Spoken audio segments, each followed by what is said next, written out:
Pai Santo, muitíssimo obrigado pela semana que o Senhor nos permitiu viver. Foi uma semana gloriosa.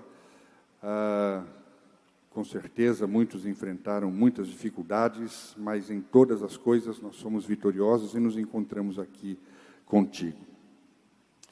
Triunfamos. E agora eu quero pedir que Teu Espírito Santo nos tome e nos ajude nesse momento que vamos abrir a Tua Palavra e vamos juntos buscar entendimento e uma palavra que com certeza contribuirá para que nós sejamos crentes melhores, pessoas melhores, com vidas melhores e abençoadas nesta terra.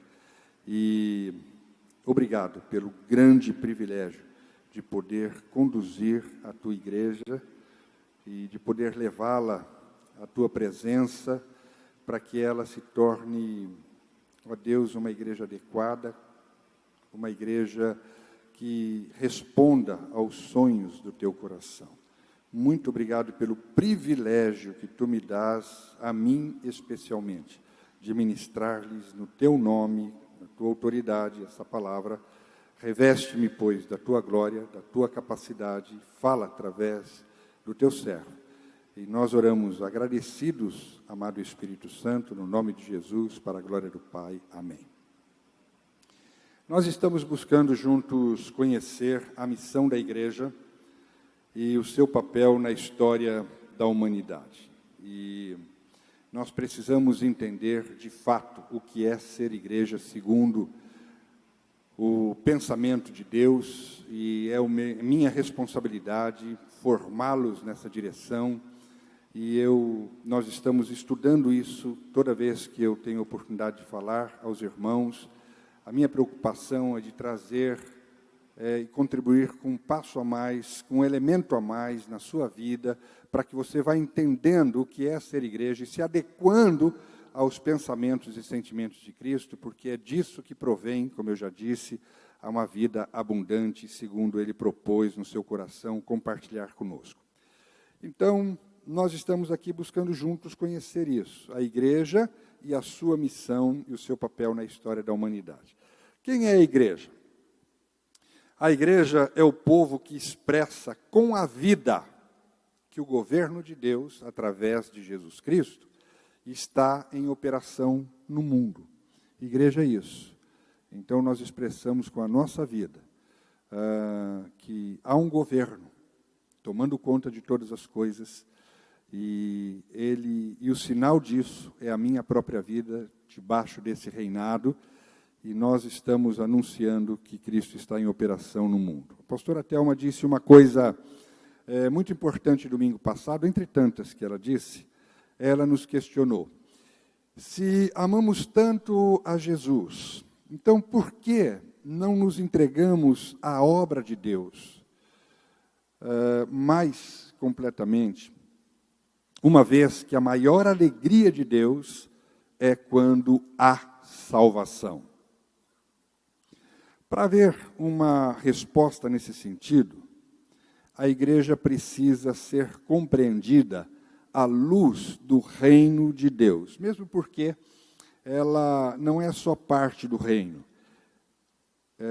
ela é convidada a reinar juntamente com Cristo. Então, a grande comissão, lá em Mateus, capítulo 28, designada por Jesus, conforme nós vimos a pastora pregar domingo passado, e gravitar em cima de Mateus 28, nesta designação de Jesus, ir, batizar, fazer discípulos e ensiná-los a vida do reino, tem a ver com eu e você, enquanto vivermos, nós convidarmos pessoas para vir fazer parte da comunidade da Trindade, aonde agora nós vamos aprender como ser seres humanos livres, livres pela graça de Deus, seres humanos que não precisam mais ser escravos da sua própria rebelião, mas podem novamente fazer parte com Deus da construção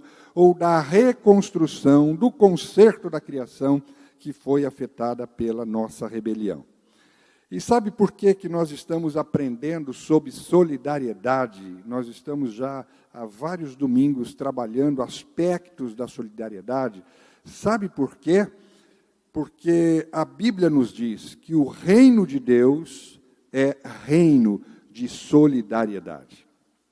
Jesus disse em Mateus capítulo 5, verso 13 a 16, vós sois o sal da terra. Ora, se o sal vier a ser insípido, como lhe restaurar o sabor? Para nada mais presta, senão para ser lançado fora, ser pisado pelos homens. Vós sois a luz do mundo. Não se pode esconder a cidade edificada sobre um monte, nem se acende uma candeia para colocá-la debaixo do alqueire, mas no velador, e ela ilumina todos os que se encontram na casa. Assim brilhe também a vossa luz diante dos homens, para que vejam as suas boas obras e glorifiquem a vosso Pai que está nos céus. Então fica claro que o papel da igreja é o papel da solidariedade, porque um dia a igreja, que hoje é a igreja, esteve também na mesma condição de todos os seres humanos que estão mortos em seus delitos e pecados, porque esta é a condição de cada ser humano que nasce na terra, vindos de Adão. E a igreja fez parte disso, mas ela foi recuperada, e aí ela foi encontrada por Cristo. Então, depois disso, seu papel é agora proclamar que há uma salvação em curso. Esse é o papel, cuidar solidariamente dos que vão aceitando este convite de salvação, este convite de libertação, que um dia também foi feito a nós, e que nós nos rendemos a ele, e muitos vão ser rendidos, então a igreja tem o papel de cuidar destes que vão chegando no reino de Deus. E então ensinar a ética do reino de Deus, porque há uma ética a ser vivida, há uma maneira de ser vivida neste reino. Então a igreja, ela tem o papel de ensinar a obediência ao Pai, por meio de quem todas as coisas são sustentadas e da onde flui a vida e a vida abundante.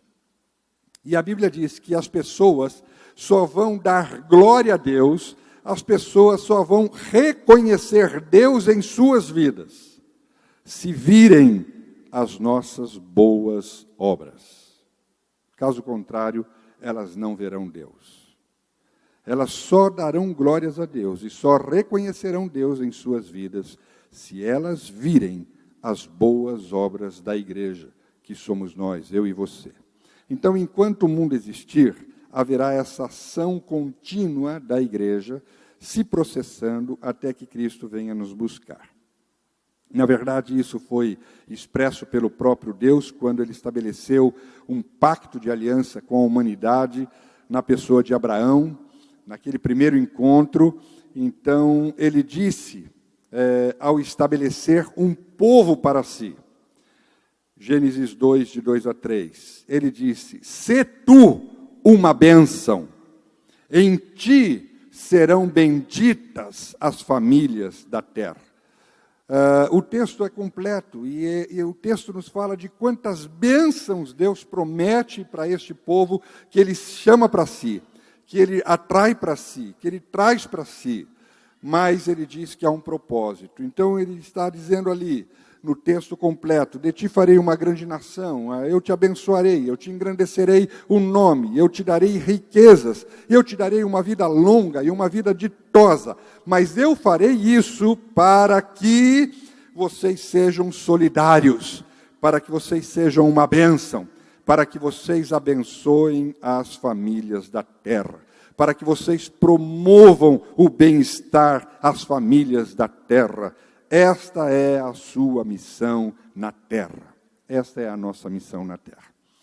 E o caminho da solidariedade é o caminho do amor. É o caminho do amor que, no dizer do apóstolo Paulo, em 1 Coríntios capítulo 13, versos 12 e 31, na verdade, o final do verso 12, no início do 13, então ele diz que há um caminho sobremodo excelente. há um caminho no caminho. Nós estamos no caminho da vida, mas dentro do caminho há um caminho sobremodo excelente, e este caminho é o caminho do amor. E nesse caminho sobremodo excelente, o que a Bíblia nos informa, inicialmente, é que a igreja solidária é aquela que procura a morte para sobreviver em Jesus Cristo. A partir disso é que começa a nossa compreensão de solidariedade. E é em torno disso que eu quero conversar com os irmãos nessa noite, esperando a atenção de vocês. Aí nós vimos que o desafio da solidariedade que Jesus nos impõe, inicialmente, nós vimos aqui, que é enxergar no outro o próximo. Quem é o próximo? O próximo é aquele que eu tenho de amar. O próximo é aquele que, se eu vir necessitado, é meu problema. Sou eu que vou ser a resposta de Deus para ele. Eu é que vou ajudá-lo. Eu é que vou socorrê-lo, etc. Enxergar no outro próximo é uma conversão.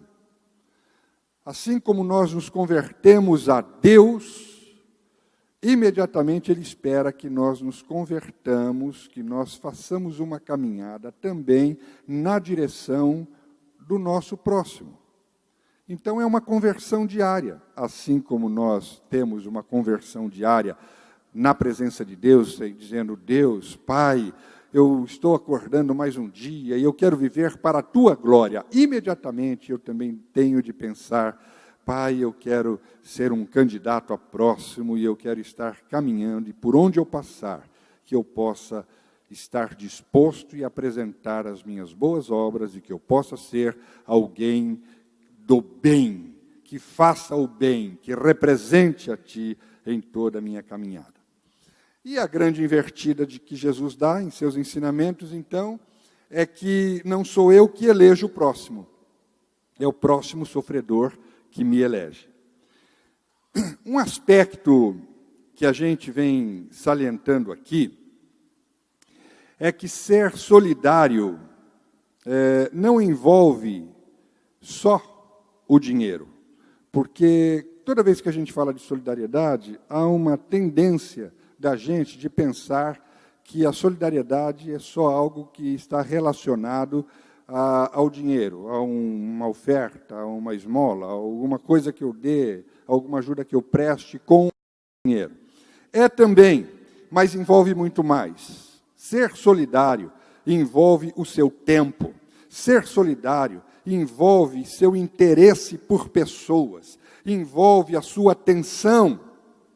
Nesse sentido, o caído à margem, o solitário do caminho, o ferido, o carente, o que clama pela ajuda, o que clama pela sua intervenção, o que clama, o necessitado do teu apoio, da tua atenção, o próximo ferido pode ser alguém muito mais perto de você do que você imagina. Quem sabe a sua própria família. De qualquer forma, o que faz de você um discípulo de Jesus é a sua resposta de amor ao carente. É a solidariedade que você presta. Vou repetir. O que faz de você um discípulo de Jesus não é frequentar uma igreja, não é assistir a um culto, não é ter uma série de costumes, hábitos, mas o que faz de você um discípulo de Jesus é a sua resposta de amor ao carente e a solidariedade que você presta. Hoje eu gostaria de pensar sobre solidariedade, focando com os irmãos a cruz de Cristo. E pensar com os irmãos a partir da cruz. Porque a cruz se tornou lentes para nós. A cruz é uma lente para nós no dia a dia, que agora nos faz ver o mundo, as pessoas, as situações, como Jesus as vê. Lamentavelmente, a igreja tem tido dificuldade de transformar o outro em o próximo, e certamente isso acontece porque isso passa pela ausência da cruz. Mas a cruz se tornou os óculos para nós cristãos, os óculos que nos fazem olhar para o sacrifício que gera vida. Então, nós, igreja, somos ensinados que o nosso caminho é o caminho do sacrifício. O caminho, sobremodo excelente, é o caminho do doar-se. É o caminho do dar-se em favor de alguém sempre, o tempo todo, de se responsabilizar pelos que não sabem, pelos que não podem e pelos que não têm. Mas para isso, a cruz precisa fazer parte da nossa visão de nós mesmos, antes. Nós temos de nos ver como pessoas no caminho de Cristo. Nós temos de nos ver como pessoas da ressurreição, que necessariamente passa pelo sacrifício, que necessariamente se passa pela entrega. Lembrando que só quem morre é que ressuscita. Então, se nós quisermos viver a plenitude da ressurreição, a plenitude da vida, a vida abundante, nós não podemos esquecer que antes nós precisamos nos dispor a morrer, porque a vida só é a vitória a partir da cruz. Mas isso tem se perdido porque a igreja vai ficando parte da sociedade e ela vai assumindo os vícios da sociedade. Mas, pela graça de Deus, nós estamos aqui hoje despertados pelo Espírito Santo para resgatarmos os aspectos vitais da identidade da igreja e da missão da igreja. E aí eu tenho de voltar um pouquinho com vocês e lembrar daquilo que a gente já viu aqui, porque isso é um dos aspectos principais que impedem a igreja de ser solidária. Então, a gente viu aqui que um dos sinais, uma das características mais fortes hoje da nossa cultura, a cultura da civilização ocidental, é a cultura do individualismo. A nossa cultura hoje ela é fortemente, profundamente narcisista, o que significa que nós vivemos em função da nossa autoadmiração, da nossa autopreservação e da nossa autopromoção. Ou seja, o homem da nossa época procura um destaque sobre a sua vida de uma maneira narcisista. E ele quer ter sucesso de uma maneira triunfal. E há uma necessidade de nós não só nos protegermos, mas há necessidade de nós nos afirmarmos. E isso faz com que toda a nossa percepção do Evangelho, ela seja invertida. Eu tenho falado aqui das invertidas que Jesus dá na nossa cabeça com o Evangelho, mas a grande verdade é que nós temos vivido a inversão de toda a experiência bíblica. Então, o que Deus tem feito é colocado em ordem, porque nós temos invertido a experiência bíblica. Quer ver uma coisa? A conversão. Hoje, para muitos crentes, infelizmente, a conversão tem sido uma conversão de Cristo a nós, e não uma conversão nossa a Cristo. Ou seja, Jesus é invocado para resolver as nossas demandas. Jesus é invocado para resolver as nossas carências. Jesus é invocado para resolver os nossos problemas, para satisfazer os nossos desejos. E o nosso desejo é que Ele venha, mas que Ele venha e se converta a nós. E nós oramos para que Ele venha para fazer a nossa vontade. Não somos nós que nos convertemos a Ele, no sentido que nós nos entregamos a Ele, nós nos doamos a Ele em obediência. Não somos nós que nos vergamos à vontade dEle. Nós esperamos que Ele se converta a nós. E esse é um problemaço na igreja dos nossos dias. E quem resolve esse problema?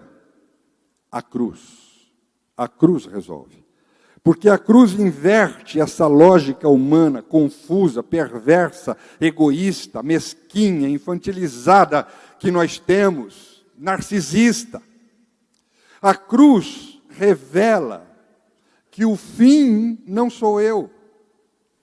O fim é Deus e o próximo, não eu. É em função deles que eu existo, para a glória de Deus e para abençoar o próximo. Esse é o propósito da minha vida e da tua vida. Nós vivemos em função de Deus e do próximo. Nós vivemos para a glória de Deus e nós vivemos para abençoar o próximo. É assim desde o início, é assim desde a aliança, é assim desde o pacto com Abraão. E Jesus Cristo vem e levanta a cruz para que isso seja possível a gente fazer passando pela cruz. Então, eu existo não é em função de mim. Aliás, Jesus disse, se alguém quiser vir após mim, negue-se a si mesmo. Porque na lógica do reino é assim que funciona. Jesus disse lá em Marcos 8,35, quem quiser, pois, salvar a sua vida, perdê-la-á. Mas quem perder a vida por causa de mim e do Evangelho, salvá-la-á. Então, na lógica do reino de Deus, não há vida sem morte. Na lógica do reino, Jesus morreu e nos convida a morrer juntamente com Ele. Na lógica do reino, nós vivemos em Cristo quando nós morremos para nós mesmos. Na lógica do reino, não cabe no mesmo espaço, no mesmo lugar, na mesma história, a carne e o espírito, a minha vontade e a vontade de Deus. E para o Espírito Santo se manifestar, a carne então precisa morrer. Para a igreja sobreviver, ela não precisa buscar a vida, ela precisa buscar a morte. Porque quando ela busca a sua morte, é o momento e é o ambiente que Deus encontra para trazer vida e trazer em abundância. E a cruz, ela faz isto. Ela foi levantada para inverter esse movimento, que hoje na nossa cultura é esse fenômeno fortíssimo, chamado individualismo. Saber disso pode não parecer muito importante, mas é importante. Especialmente nos nossos dias. A gente não se dá conta, mas nós estamos enfrentando hoje no mundo de hoje, no século XXI, o segundo momento de maior rebeldia contra Deus. O primeiro momento foi lá no Jardim do Éden, quando os nossos pais aceitaram a sugestão do diabo e eles se rebelaram contra Deus. Mas o segundo momento em que a humanidade mais se coloca contra Deus, nós estamos vivendo agora. Por quê? Porque é o momento em que a humanidade mais opta pelo individualismo. A própria condição de vida no nosso século nos impõe isso. Por exemplo, quem vive nas cidades, especialmente nas cidades grandes, vê em seus ambientes marcados pela corrupção, pelo abuso, pela violência, por todo esse tipo de coisa. A exemplo do que a gente está vendo e assistimos, condolentes, o que aconteceu em Paris, na França, ou o que aconteceu a semana passada no Rio de Janeiro, na linha vermelha, que é um trajeto quase que obrigatório para todos os cariocas passarem por ali, e aquele é o caminho de todo mundo, é o caminho para a nossa igreja no Morro do Borel, e de repente, quando menos se espera, tudo trava, tudo para, porque há ali um arrastão, e há ali um tiroteio e assustador. E começa uma guerra no meio dos civis. Então, diante do medo, diante do assombro, a pessoa vai encolhendo, até criar o que se chama de o eu sobrevivente, que é um eu capaz de encapsular-se, de viver completamente isolado e para si. Então, não é só o egoísmo presente na humanidade que contribui para o individualismo. esse estado de coisas também contribuem muito para o individualismo. Eu, particularmente, olho para o individualismo como a principal manifestação das potestades malignas, a grande ameaça da igreja nos nossos dias. Por quê?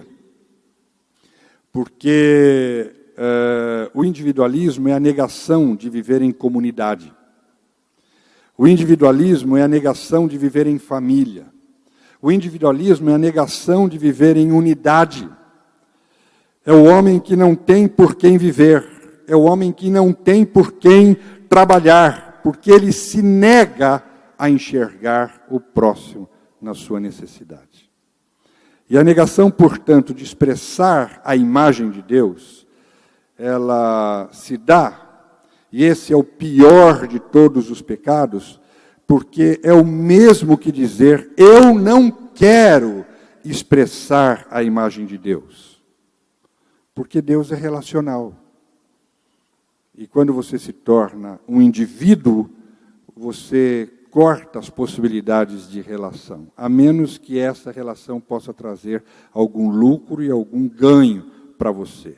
Mas fora isso, você não se entrega à relação. E isso é uma negação, porque Deus é relacional.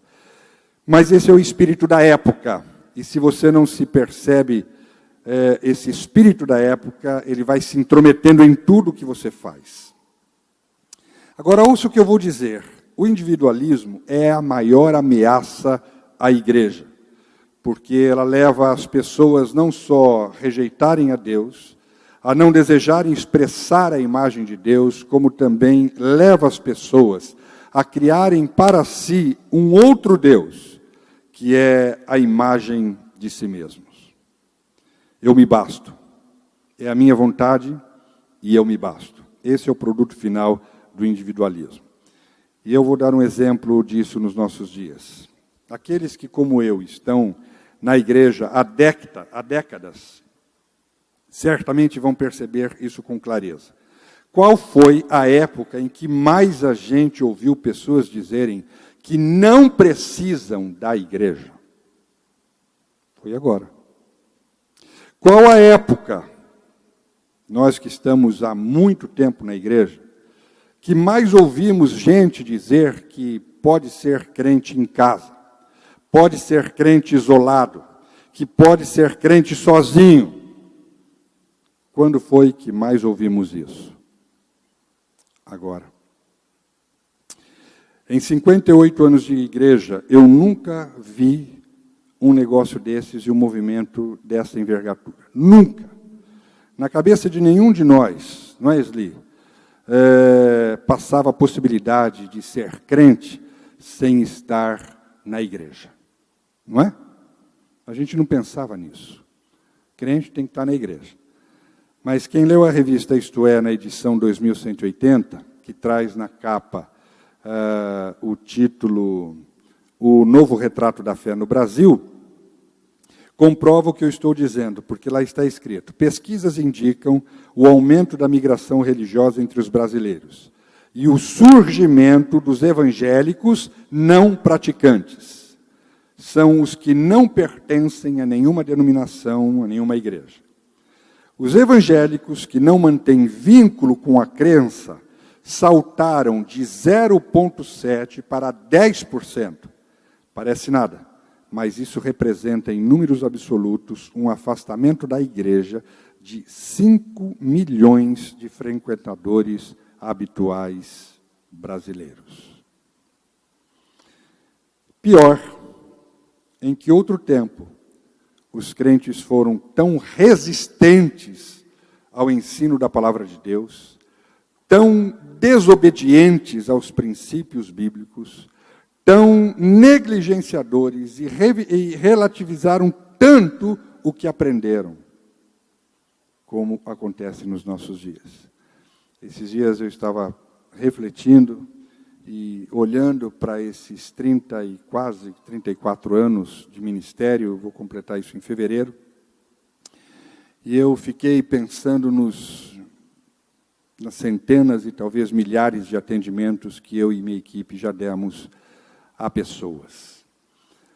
Mas eu fui pensando naqueles que eu pude lembrar, e nas minhas contas, na minha estatística pessoal, eu cheguei à conclusão de que 70% dos atendidos não relevam as minhas orientações, não dão mínima para isso, não consideram o que a Bíblia diz, simplesmente não fazem nada do que nós orientamos. Gastamos horas com eles ali, esgotamos nossas vidas, mas eles vão fazer o que querem fazer. Não importa o que a Bíblia diz e não importa o suor que a gente gaste dizendo qual o melhor e qual a melhor saída para a vida deles e para as situações delas. O que vão fazer, 70%, nas minhas contas, fazem o que querem. Então, nós estamos enfrentando uma situação de rebeldia e de apostasia nos nossos dias. A Bíblia diz que os nossos dias seriam dias de apostasia. Uma apostasia que não foi conhecida antes na história da humanidade, com exceção da queda, quando os nossos pais, eles resolveram, escolheram não fazer a vontade de Deus. Eles escolheram a sua própria vontade.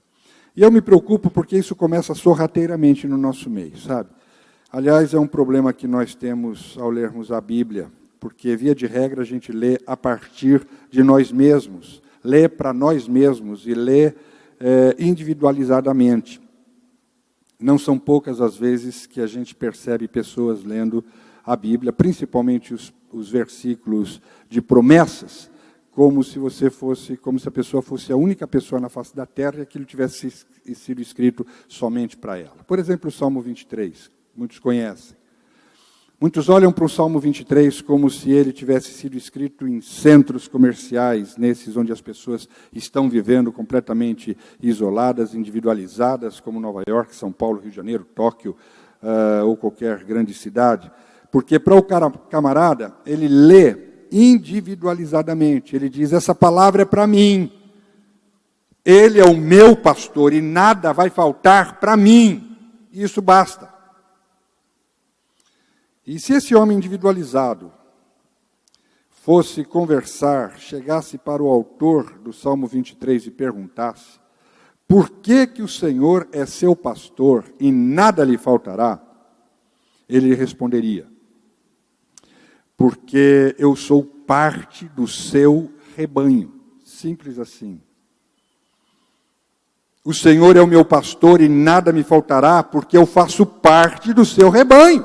Eu faço parte do rebanho dele, é uma lógica.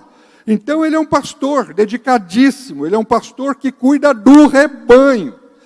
Mas cuida tão bem do rebanho, de tal maneira, com tal atenção dividida entre todos os participantes do rebanho, que às vezes a gente tem a impressão de que ele está pastoreando só nós, mas a gente sabe que ele está pastoreando o rebanho. Faço parte do rebanho, e eu não me entendo fora do rebanho, eu não me entendo sem rebanho. Esse negócio de ser o centro para quem a Bíblia se volta, isso não existe. Nós não encontramos esse homem individualizado, não existe na Bíblia, nem no Novo Testamento, nem no Velho Testamento. Tudo que Deus trabalha é comunidade. Primeiro ele fez ao povo, e depois de Cristo ele fez a igreja. Então ninguém chega à presença de Deus, senão como igreja, como parte da família, em nome da igreja.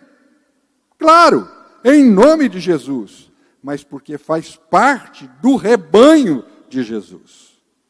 Então não tem isso. Deus fala à igreja. Seu compromisso é com a família igreja. Então eu chego a Deus como família, em nome da família, em nome do Pai, em nome de Jesus, nosso Senhor, mas eu chego como igreja. Percebe? Então, nós estamos diante de uma ameaça. O individualismo, este é um risco que eu tenho de considerar com você. Em função disto, o individualismo é o inimigo mortal da solidariedade. Mas a cruz vem e ela muda isso tudo. Ela quebra isso tudo. Foi o que Jesus fez. Num mundo marcado por violência, corrupção, desrespeito, ódio, etc.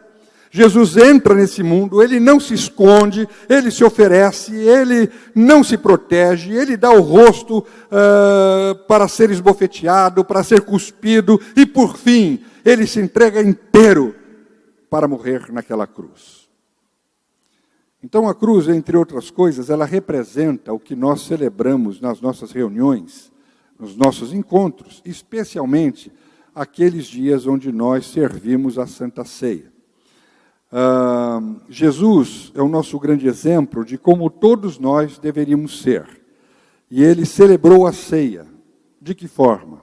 Celebrou dizendo: isto é o meu corpo que é dado por vocês. Isso é o meu sangue que é derramado em favor de vocês. Portanto, da mesma forma como ele fez, toda vez que nós somos chamados a participar desse momento, que será domingo que vem, se Deus quiser, a gente é desafiado a celebrar a solidariedade de Cristo e desafiados a entrarmos para este mundo no qual Deus e o próximo tornam-se o grande objetivo, a grande referência, o nosso foco, não eu, não as minhas demandas. Talvez hoje não é que falte a mensagem da cruz. O que falta é o significado da cruz. Aquilo que é o conceito da cruz. Às vezes isso está equivocado na nossa cabeça, porque a gente tem a impressão de que a cruz mata Jesus e não nos mata, e não me mata. A gente fala, a cruz de Cristo tem poder porque matou Cristo no meu lugar.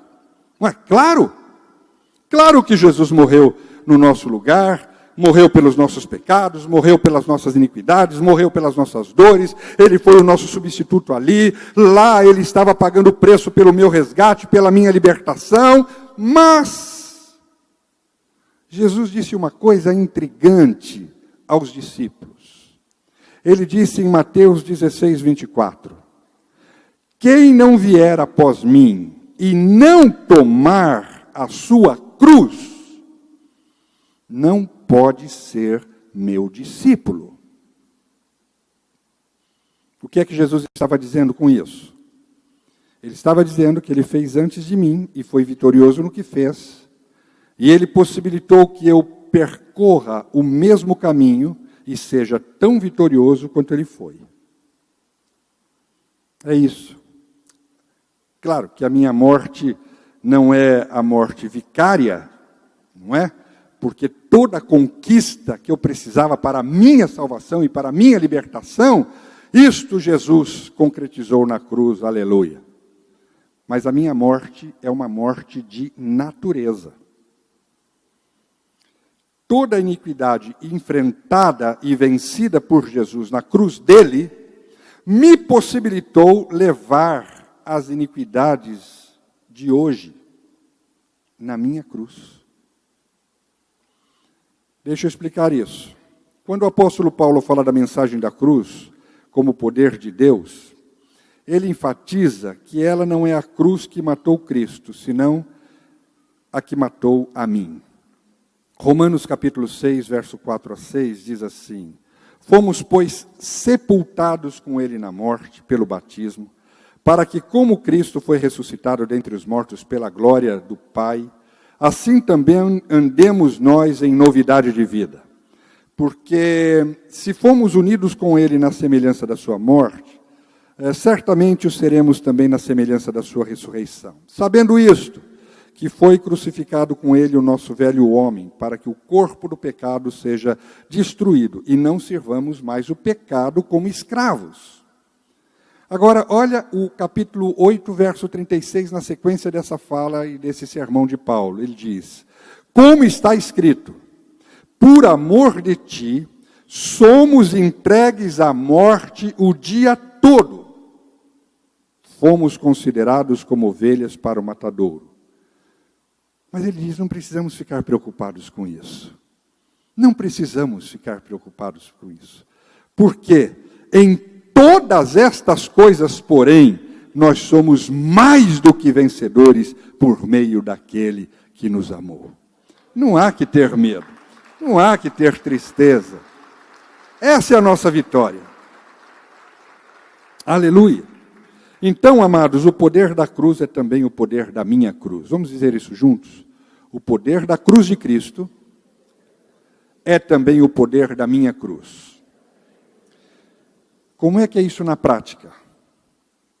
Vamos caminhando para o encerramento, mas eu quero falar um pouco mais sobre isso com vocês. Na prática, como é que é isso? Quando a reforma protestante aconteceu, alguns símbolos pedagógicos, eles foram retirados da prática cristã, especialmente pelos protestantes. Mas na igreja do primeiro século, na igreja primitiva, os crentes tinham o hábito de fazerem o sinal da cruz.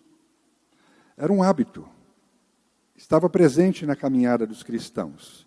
Quem fala bem disso é o John Stott.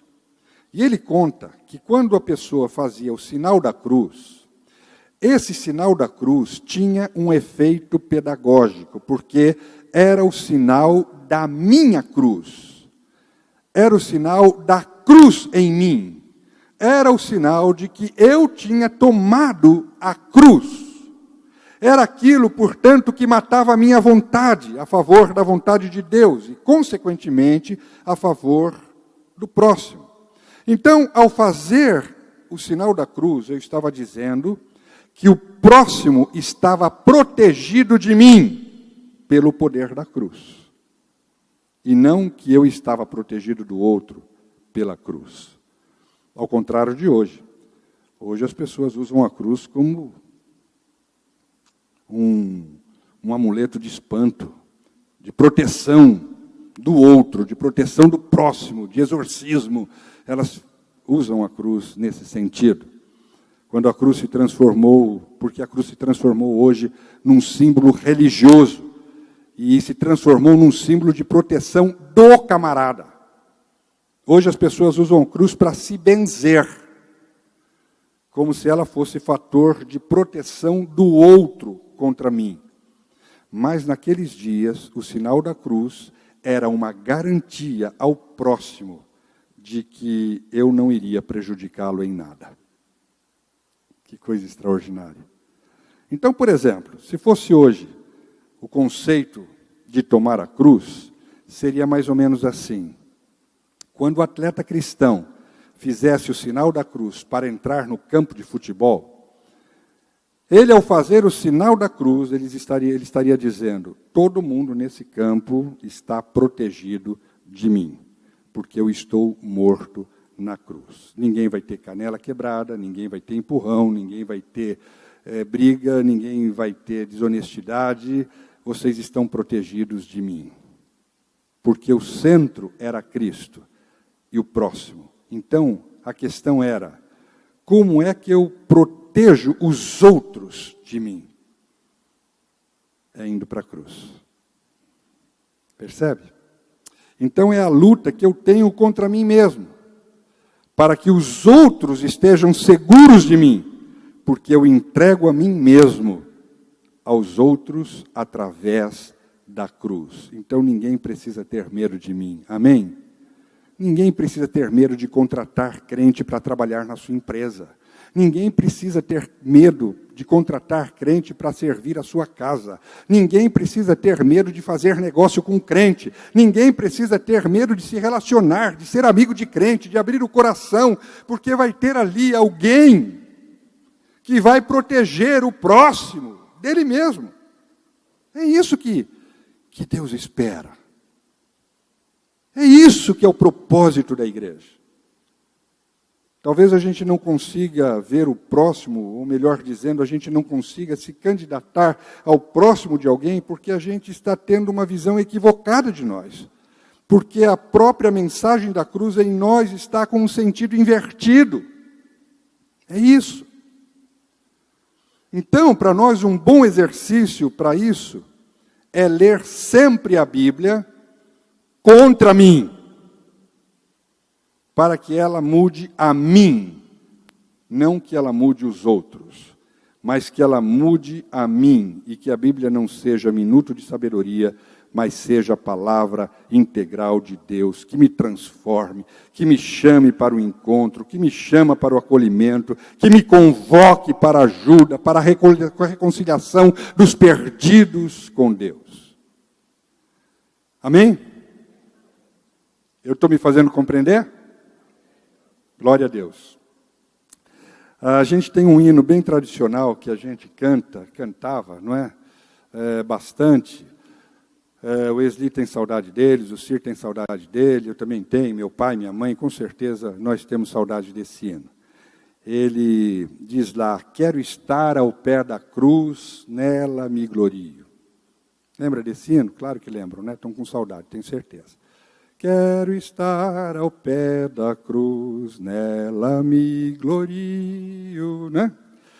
Só que tem uma coisa aí, presta atenção antes de você gostar desse hino inteiramente. É que Jesus nunca mandou ninguém para o pé da cruz. Porque o pé da cruz é o lugar do traidor. O pé da cruz é o lugar de gente que abandona. O pé da cruz é o lugar de gente que escarneceu. Toda a galera do mal estava lá, ao pé da cruz, assistindo aos acontecimentos que estavam se dando na cruz. Então eu me lembrei disso só para afirmar que Jesus não espera que nós estejamos ao pé da cruz. Jesus nos convida para estarmos na cruz. Tome a sua cruz e siga-me. Então, se a gente quiser lembrar do hino, vamos cantá-lo. Quero estar ali na cruz. Porque foi isso que Paulo disse, foi isso que Paulo fez. Nela me glorio. Então, é assim. Jesus é o nosso Salvador, porque Ele nos dá o exemplo. Ele nos mostra o caminho, Ele nos mostra como todo filho de Deus tem de ser. Ele nos inspira. Então, Ele não fez no meu lugar como se eu não precisasse passar por aquele caminho. De modo que o desafio da igreja é de viver e conviver com a humanidade. Diferente, dividida, rompida, deformada. Mas é desafio para nós construir pontes, construir relações e nos permitir que a cruz de Cristo nos encontre a todos e nos faça de fato irmãos. Mais do que pela palavra que falamos, pelas relações que estabelecemos, pela contribuição da nossa vida, pela doação, pela ajuda que oferecemos, pela entrega, pela acolhida. E eu encerro com uma citação da Madre Teresa de Calcutá. Ela disse uma coisa, não entrou direito aí. Pode tirar, pode tirar. Não entrou da forma que eu queria que entrasse. Pode tirar, viu, Wagner? Pode tirar para não confundir ninguém. Eu vou dizer o que ela disse. Eu peguei um slide, depois eu troquei, mas na hora de passar saiu diferente. Vamos lá.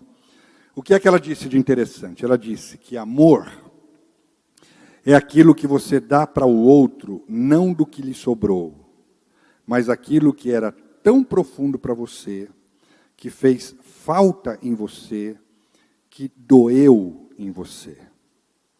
Vou repetir.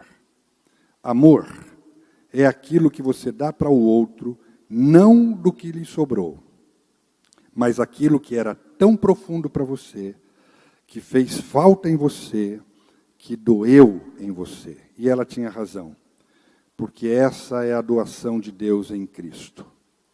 Doeu no Pai, profundamente, a doação, a entrega do seu próprio Filho por nós e a nós. E é essa mesma doação que Ele espera da igreja em favor da humanidade perdida. É a nossa missão.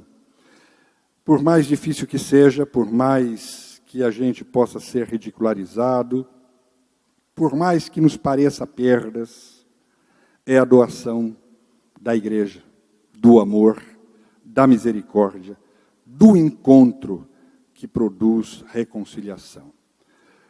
Quando eu tomo a cruz como estilo de vida e não como símbolo religioso, então o mundo, de fato, poderá ser alcançado. É isso que Jesus espera de nós, igreja. A maior alegria de Deus é quando há salvação. Amém. Aleluia.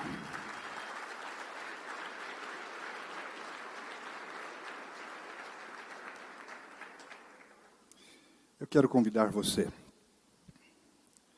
a dobrar sua cabeça e quero convidar o Gideone para cantar uma música, porque ele fez essa música da cruz com a teologia certa. O que fica ao pé da cruz são as nossas dores, nossos lamentos, nossa reclamação, nosso velho homem. Eu quero que ele cante isso para nós. Mas antes, eu queria que você orasse a Jesus e que você pudesse trazer à sua mente o ensinamento dessa noite e o quanto você está disposto a ser um crente verdadeiro e a entregar-se a si mesmo naquela cruz. Tomar a sua cruz, seguir Jesus. Porque há poder na cruz de Cristo, mas há poder na cruz que é tomada por você. E ser igreja de verdade, e ser igreja que impacte, e ser igreja que mude uma sociedade. É o que Jesus espera. Se Ele espera, é possível. Então que nós nos ofereçamos nesta noite, nesse sentido, em nome de Jesus, enquanto meditamos nessa canção.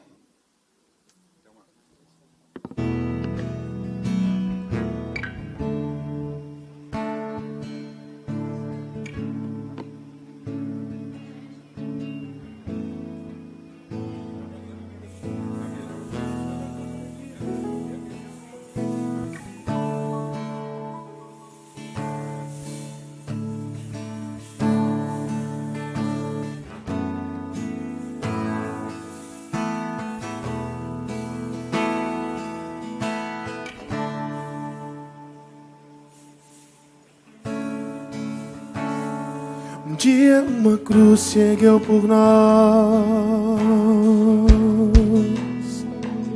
onde se verteu o sangue inocente. A história se dividiu por essa cruz, nela onde morreu o meu amado Jesus.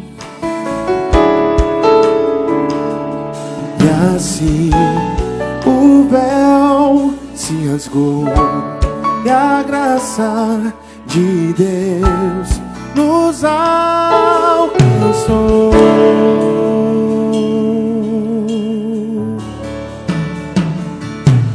A enfermidade foi na cruz, através da fé em Jesus. E a salvação, a vida eterna, Cristo Jesus nos concedeu na cruz. E assim o véu se rasgou e a graça de Deus nos alcançou. Na cruz, aos pés da cruz, deixamos nossas dores e lamentos. Jesus levou a nossa morte e sua vida nos deixou, nos dando acesso ao nosso Criador, ao nosso Pai, que nos renova cada dia, nos dá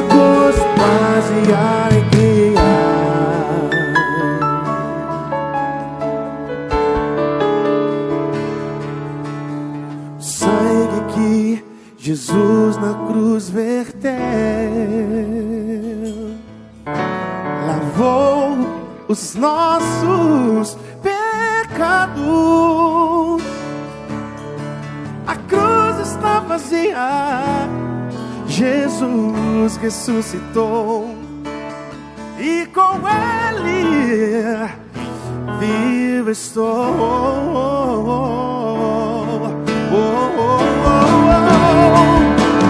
Aos pés da cruz deixamos nossas dores e lamentos. Jesus levou a nossa morte e sua vida nos deixou, nos dando acesso ao nosso Criador, ao nosso Pai, que nos renova cada dia, nos dá gozo, paz e alegria.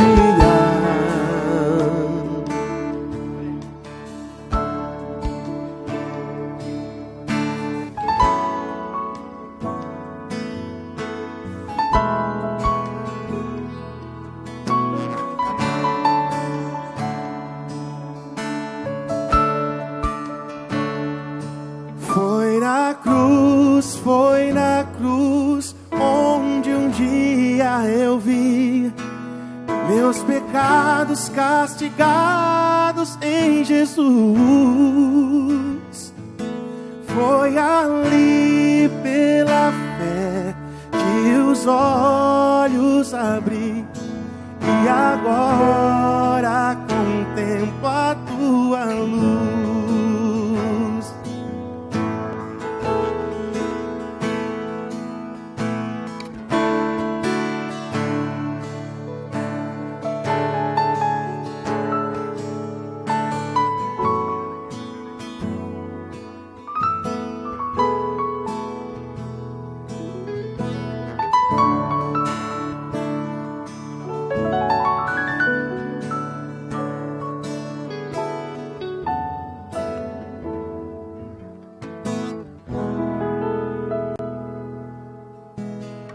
Minha versão é diferente.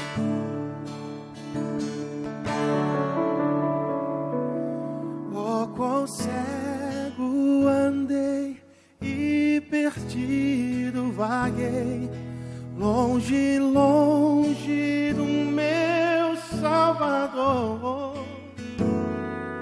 Mas do céu ele desceu e seu sangue verteu para salvar um tão pobre pecador.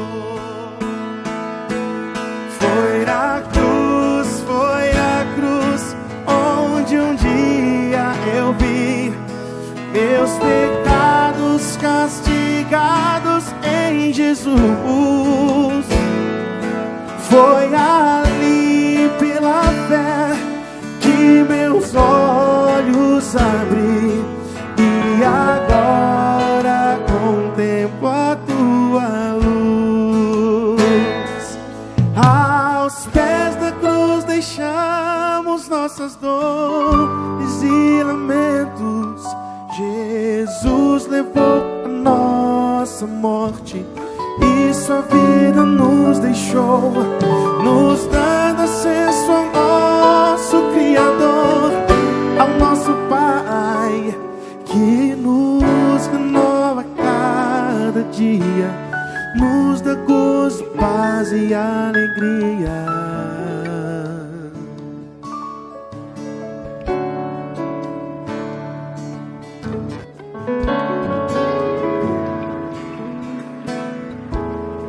Vamos ficar em pé.